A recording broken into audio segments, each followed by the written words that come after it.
Roll up, roll up. You won't find a show much bigger than this now on BBC Two. All the Fun of the Mayor.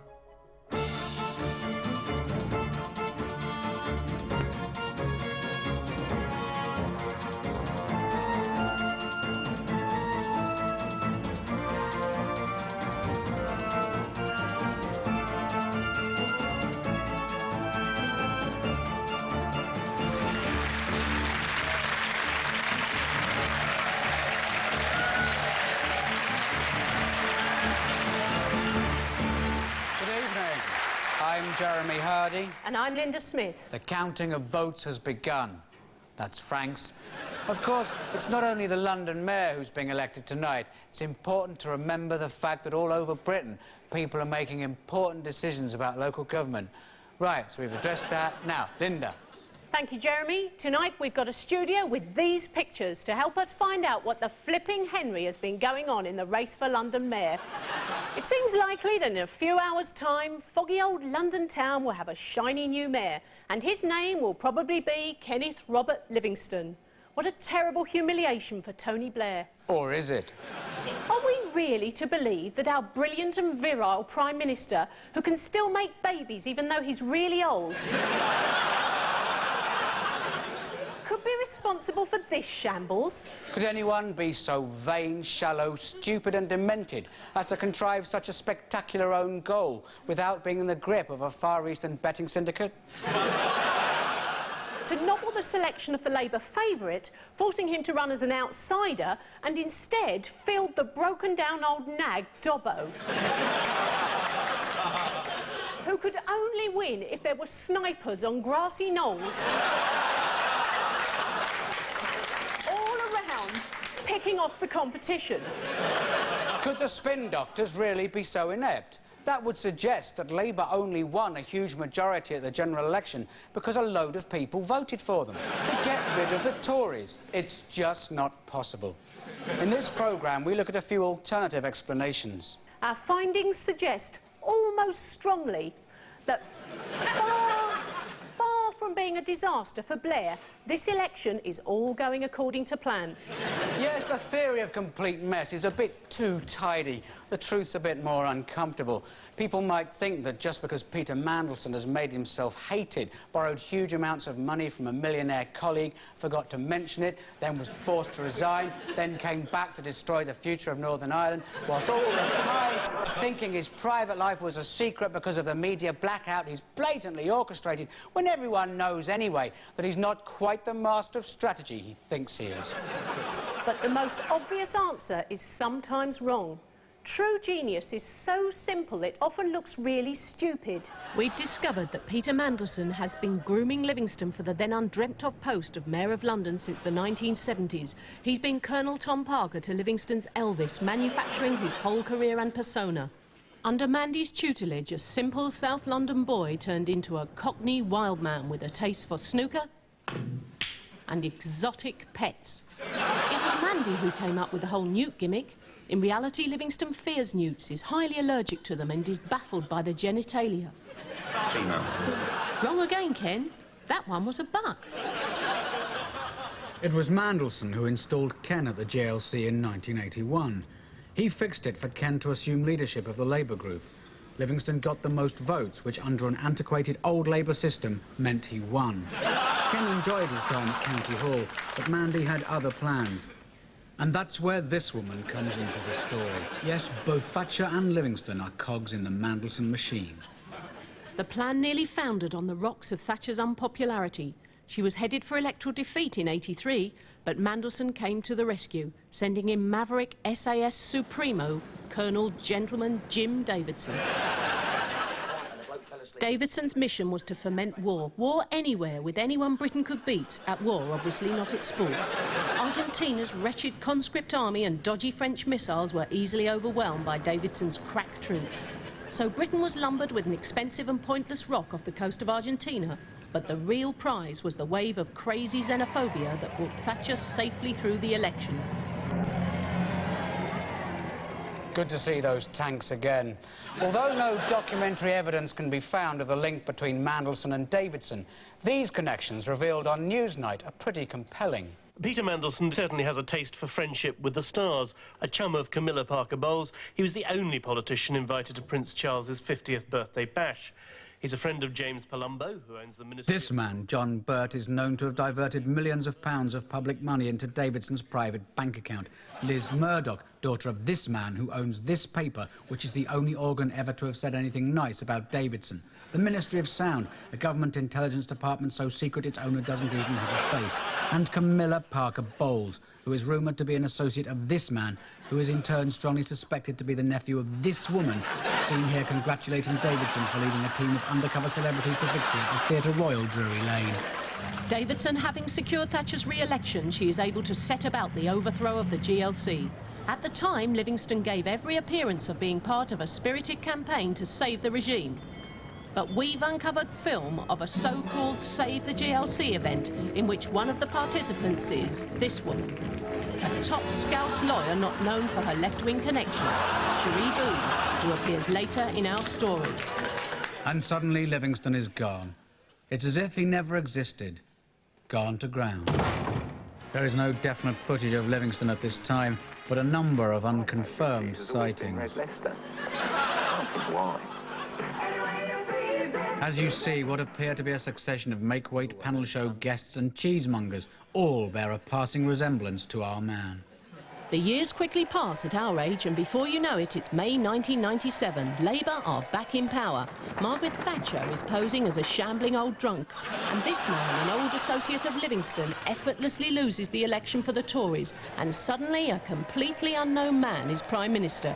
We've searched extensively and found no trace of anyone called Tony Blair before May 1997. No birth certificate, nothing. But who's this appearing in Downing Street the morning after the election? By this time, Livingston and Mandelson could only communicate through this man, cult puppeteer and Thunderbirds creator Gerry Adams. Of course, Blair could have just brought Livingston into government, as he did with a host of other former left-wingers who've now become mealy-mouthed, craven toadies. But this drama had another act to play. It was important to preserve the outlaw myth of Livingston. It was necessary that Blair appear to support a different candidate, this man, Frank Dobson. But as we see here for pathologically honest Blair, the effort of sustaining the charade is almost unbearable. He can hardly stand to be on the same side of the river as the plodding fool guy, Dobbo. Plans to ensure Dobson's electoral defeat gathered pace. The low point of the campaign was his transparently doomed attempt to promote the use of his first name, Frank. The obvious problem is people have to like you to use your first name. Hence they say Elvis, Scylla and Ken. But they say Beagle, Clarkson, Dobson.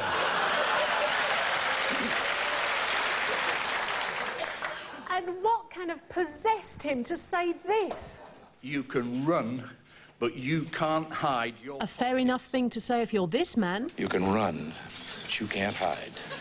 This kind of backing. But quite pitiful if you're this man. You can run, but you can't hide. With this kind of backing. So on whose orders did Frank say it? You can run, but you can't hide. That's right. Crack election loser Neil Kinnock used this phrase to great effect.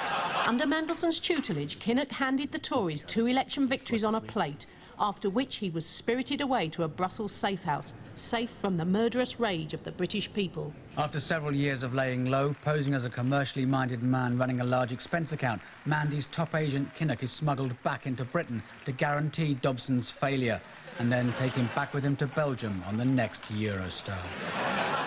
So there you have it. Kinnock, Dobson, Blair, Major and Thatcher, all pawns in Mandelson's great big game of pawn to install Ken Livingston as Mayor of London. But hang on, Linda, isn't there a famous hatred between Kinnock and Livingston? That's what they want you to think, Jeremy, you dopey bastard.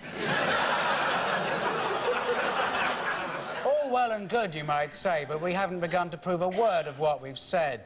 Well, you're about to see our evidence. This man rang us up, and we believed him.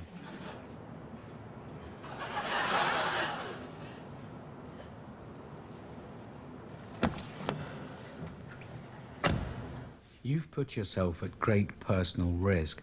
Do you think that Mandelson might want to take you out? Nah, I'm not his type. He goes more for the Latin look. No, I mean, you could get into a lot of trouble. Oh, yeah. I could lose my job, definitely. And what is that job? My job gives me access to the very heart of the Labour Party establishment. I can move freely in and out of any office of government. And what is that job? I can't answer that directly. But let's just say, if you was to ask me, am I the bloke that delivers sandwiches to Millbank Tower every lunchtime? It would be no exaggeration if I was to say to you, yes, I am. But can you confirm or deny our suspicions? Well, if you like. What do you want me to do? All I need you to do is to nod or shake your head. Are you doing it? Yeah. Which? Nodding. Are you? Yeah, I'm nodding like buggery. So is that yes, you can confirm our suspicions? No, I was just having a practice. Well, that's good enough for us. Get out of the car now, don't. please. You won't reveal my identity. No, no, you're all right. All right, bye. Thanks. Bye.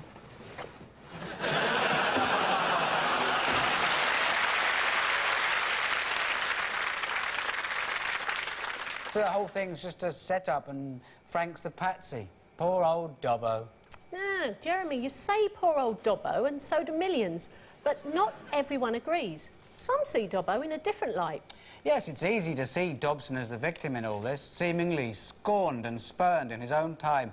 But perhaps there's something about his role that we've been missing. At the dawning of this millennium, all kinds of bizarre New Age cults have been awaiting the coming of a saviour. He'll probably be humbly born with the now trademark saviour's beard. And sadly will be sacrificed around Easter time. Could Frank be just such a person? Well, he has virtually no support, but his tiny but dedicated band of voters, in all about 12, have absolute faith in him. He's a sort of unspun, unspoilt politician. I mean, you take him as he is, but he's solid as a rock and he delivers.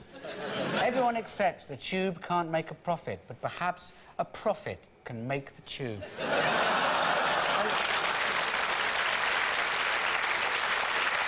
Surely, Linda, with Frank running transport, the lame will be made to walk. Frank was always special. When, still barely a child, he preached to the elders in the council, who were sore amazed at the wisdom of this youth. But he knew not of his destiny. Frank was chosen. He didn't take on the mantle lightly. I am not running for Mayor of London. He saw his true path after a long night of the soul. When did this Damascus Road conversion overtake you? In contrast to Ken, he lived a monastic life of fasting and prayer. He began to practice miracles, knowing he would need one to win. He performed miracles with loaves. The miracle was finding a small baker's that survived the menace of out-of-town shopping. And made strange prophecies. I'm going to beat him. I'll do it. I'll win. Strange prophecies indeed. But before all this happened, his early wonders were performed with the sick, his first ministry. Peter Donaldson tells the story. And so Frank moved among the halt and the lame, saying, "Arise from your bed, it is needed for an emergency." And a woman cried unto him, "Can you not save my father? He has been waiting these many months for the physician's hand." And Frank did his works in time past, and the man needed not his surgery, for he was dead. And thus did waiting lists that once were overflowing become empty. That and some creative accounting. And Frank was happy in his work, but his master had a greater plan, and Frank was chosen, but not keen, it would be fair to say. And these 10 things he pledged in his covenant with the people. It became increasingly apparent that Frank was in the wilderness, where Satan did tempt him, saying, "Frank, I am giving you the chance to do what Londoners want." Frank held fast, but his follower Trevor was tempted by the devil's honeyed words and faced reality. And Frank felt forsaken, because he was. And for artistic reasons, the characters of Satan and Barabbas have been merged in this dramatic reconstruction, as indeed have God and Pontius Pilate. And Pilate gave the choice to the rabble, and the rabble chose the Barabbas Ken-type figure, for they were weary with the yoke of Caesar. See also Pilate and God.